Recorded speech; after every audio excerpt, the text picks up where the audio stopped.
સુરેન્દ્રનગર મહાનગરપાલિકા ચૂંટણીને લઈને ભાજપે પ્રચારનો શ્રી ગણેશ કરી દીધો છે। વઢવાણના ઐતિહાસિક હવા મહેલ ખાતે જનસંકલ્પ કાર્યક્રમ યોજાયો, જેમાં રાજ્યના મંત્રી જીતુભાઈ વાઘાણી સહિતના આગેવાનો હાજર રહ્યા હતા।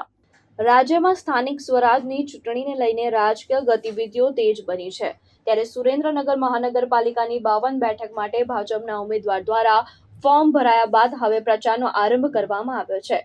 આ અવસરે વઢવાણના ઐતિહાસિક હવા મહેલ ખાતે ભાજપ દ્વારા જનસંકલ્પ કાર્યાલયનું આયોજન કરવામાં આવ્યું હતું।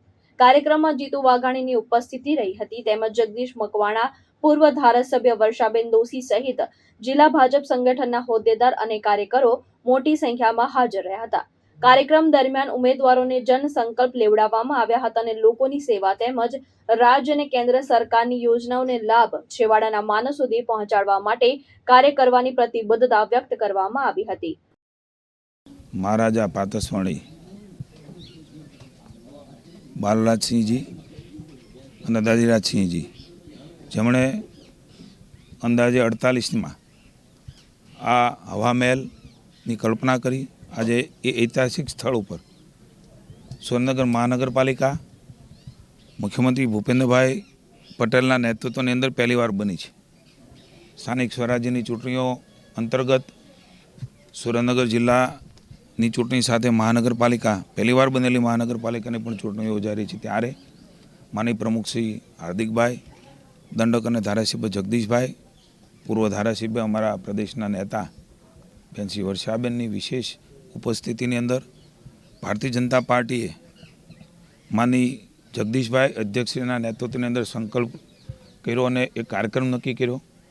એ કાર્યક્રમના ભાગરૂપે માનનીય મુખ્યમંત્રી ભૂપેન્દ્રભાઈ અમદાવાદ, નાયબ મુખ્યમંત્રી હર્ષભાઈ વડોદરા, માનનીય પ્રદેશ પ્રમુખ ભાઈ જગદીશભાઈ વિશ્વકર્મા રાજકોટ, જેમ હું અહીંયા સુરેન્દ્રનગર આવ્યો છું, અનેક આગેવાનો અલગ અલગ મહાનગરપાલિકામાં જઈને અમારા જે ઉમેદવારો છે એ ઉમેદવારોને જનસેવાનો સંકલ્પ અને અમારી જે વિચારધારા છે, આપે પણ જોયું કે ડૉક્ટર શ્યામાપ્રસાદ મુખર્જી, પંડિત દીનદયાળ ઉપાધ્યાયજી જે વિચારોને લઈને ચાલતા હતા, અંતિમ પંક્તિમાં બેઠેલો ગરીબ માણસ એ કલ્યાણકારી નીતિઓ દ્વારા પ્રથમ પંક્તિમાં બેસતો થાય। માનનીય મોદી સાહેબ દેશના વડાપ્રધાન બન્યા ત્યારથી આ સપનાઓ, આ વિચાર લઈને એ દેશ આગળ વધી રહ્યો છે। માનનીય ભૂપેન્દ્રભાઈના નેતૃત્વની અંદર રાજ્ય આગળ વધ્યું છે, ત્યારે મા ભારતીના ફોટાને સ્મરણાંજલિ અને અમારા વડીલોને શ્રદ્ધાંજલિ, પુષ્પાંજલિ કરીને આ સંકલ્પ આજે લેવડાવ્યો છે, ઐતિહાસિક સ્થળ ઉપર લેવડાવ્યો છે।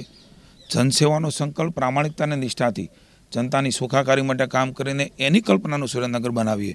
સૌ સાથે મળીને મા ભારતી મોદી સાહેબના નેતૃત્વની અંદર વિશ્વગુરુના સ્થાને બેસવા જઈ રહ્યું છે, ત્યારે માની નીતિન નવીનજી, માની અમિતભાઈ શાહના માર્ગદર્શન નીચે, માની મોદી સાહેબના વડપણમાં સમગ્ર દેશ અને રાજ્ય એ આગળ વધી રહ્યું છે, ત્યારે ભૂપેન્દ્રભાઈના નેતૃત્વમાં પુનઃ એકવાર સ્થાનિક સ્વરાજની સંસ્થાઓમાં ઝળહળતી ફતે એ રાજ્યની અને સુરેન્દ્રનગરની જનતા એ ભારતીય જનતા પાર્ટીને મત આપીને, કમળરૂપી મત આપીને વધાવવાના છે। ત્યારે આજે આ સંકલ્પ માટે હું સૌ નગરસેવકો, નગરસેવિકાઓને અભિનંદન આપું છું। અને આ ભારતીય જનતા પાર્ટી જ કરી શકે। આ વિચાર એ અમારા ઉમેદવારો છે એના મનમાં કાયમ બની રહે। લોકકલ્યાણ નીતિઓ, એના માટેના કામો, જનસંકલ્પ, આ વાત એ કોઈ રાજનીતિની નથી। ચૂંટણી તો જીતી જવાના છે, પણ મનમાં કાયમ આ વાત એના માટે ભારતીય જનતા પાર્ટીએ માની જગદીશભાઈ, મુખ્યમંત્રી ભૂપેન્દ્રભાઈ નિર્ણય લીધો, ત્યારે એના ભાગરૂપે અહીં આવ્યો સૌને હું શુભકામના આપું છું। મહેશ ઉતેરિયા, દ્રષ્ટિકોણ ન્યૂઝ, સુરેન્દ્રનગર।